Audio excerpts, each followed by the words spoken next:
So, just moving forward, Nitin ji, I want to ask you, in your own words, how do you see the future of GASP, knowing everything that this organization has faced all these years, right from the glorious days to challenging days through COVID times? One of the highlights I really would like to stress upon during COVID, especially when there we were faced with significant, I mean, pandemic was one aspect of it, but along with the pandemic came other kinds of systemic changes within our system when it comes to FCRA funding, and all our foreign donors communicated us, they're still communicating to us that they are slowly moving away from or they are re-strategizing their support to us, and their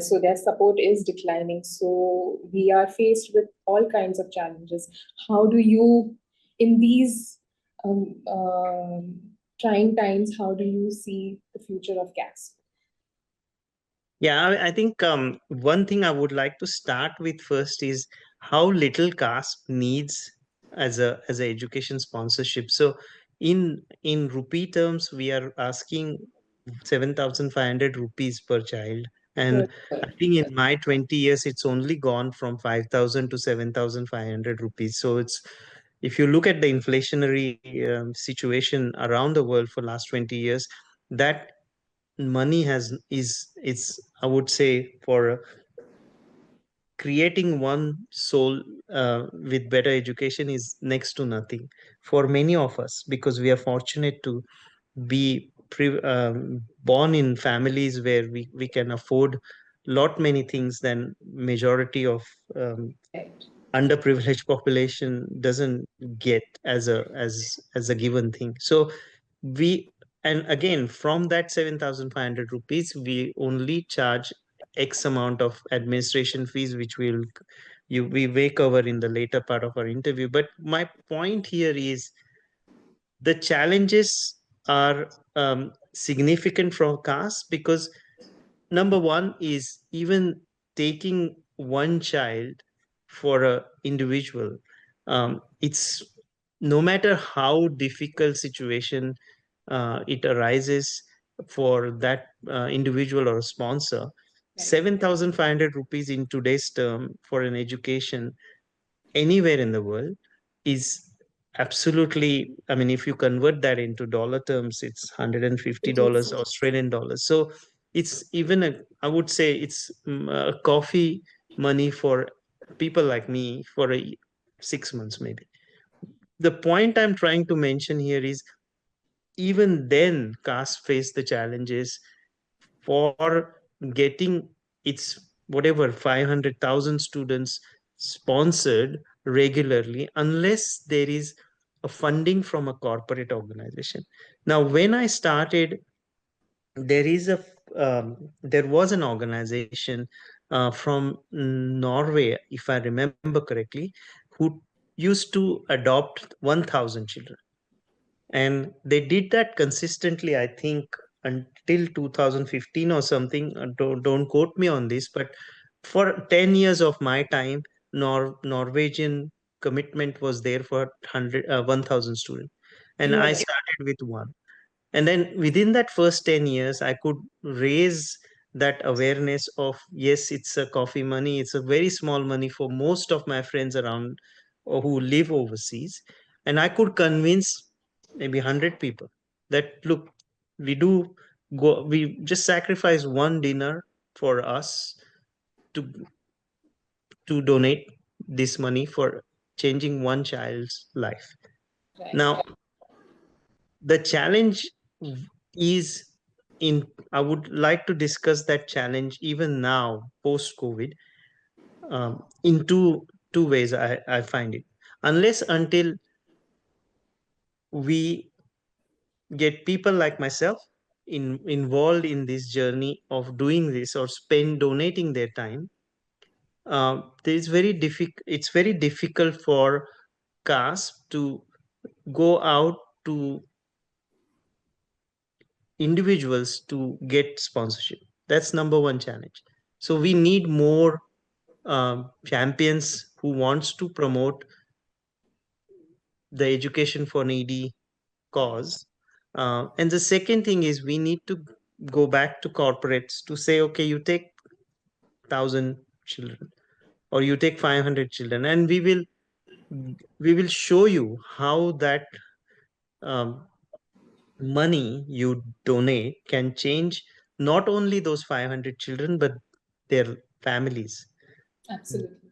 And that's where I think the financial challenge since COVID has been significant for CASP and many NGOs. I mean, it's not only CASP, it's many NGOs where corporate sponsorships have significantly reduced. And how do we sustain? I really admire CASP for one reason, and that's really, I would say, it's something you should take a pride in your people, because if you have these financial challenges, I'm pretty sure there is not much financial benefit for your staff to continue with no sort of financial increase perhaps during COVID for or since COVID. So to have a passionate dream to work for CASP with no real financial sort of, I would say, as a career path, you are not growing. Like in our corporate world, we have every year the inflationary number adjust your salary, things like Right. that. But Right. what I observe with caste people, I have met most of the people who I came across in Raigad, in Pune, in head office. They are here for the cause first. And that's why this organization has sustained all these financial challenges, which I have seen since last, I mean, more challenges came, I would say, in my second half, last 10 years. First 10 years, I would say, because of this corporate sponsorship, the foreign funding was easier to acquire. I think since 2016 onwards, the foreign funding also became difficult to be transferred into India with a lot of FCRA regulations. So, yeah, the challenges are huge and they are not going away. But the solution is create more champions, create more awareness using technology, and reach out to people who can really take this cause and understand the benefits of their small help can change lives. Yes, absolutely. I would like to respond or rather elaborate two points that you shared right now. Firstly, when it comes to local corporates here in India, CASP in the last 2 years, in the last 2, 3 years especially, and ever since I have joined as well, we have managed to bring in some new sponsorships on board with in partnership with a couple of CSRs, and they have begun with a small amount, and just to see how this new partnership works. And over the years, they have slowly and steadily increased their sponsorship amount for different. If so, today, if there were like 5 children that were being sponsored under that amount, that same number has gone up to like 50. So it is all based, like I said earlier, it's all based on the accountability and trust and the value that we bring into sponsorship program. And also, just for our listeners out there, and also for you, even though the SCRA regulations have changed since 2016, or changed, when I say changed, they become more stricter in for various reasons. CASP is duly compliant with all SCRA regulations with Government of India. We have a separate bank account. We are for SCRA donations. We have uh, we follow all the due processes, and our accounts team diligently oversees and monitors all these costs.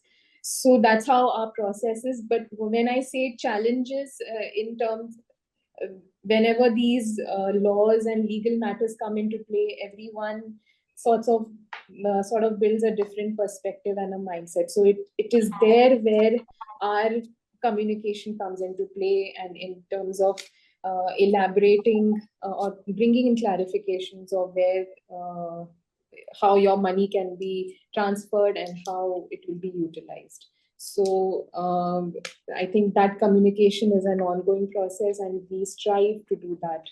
I, along with my team, we strive to do that in every way possible.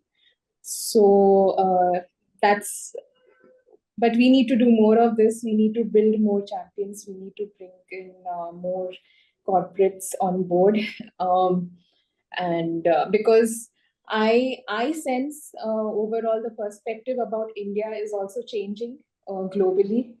It's no longer, I mean, when other compared to other countries, many people are sort of bringing in, oh, India doesn't need so much money, they can fund themselves. So why should we fund you? You know, these kind of questions are being asked. I'm being very truthful and honest about these matters. But it is in these cases where when sponsors like you and champions like you spread the message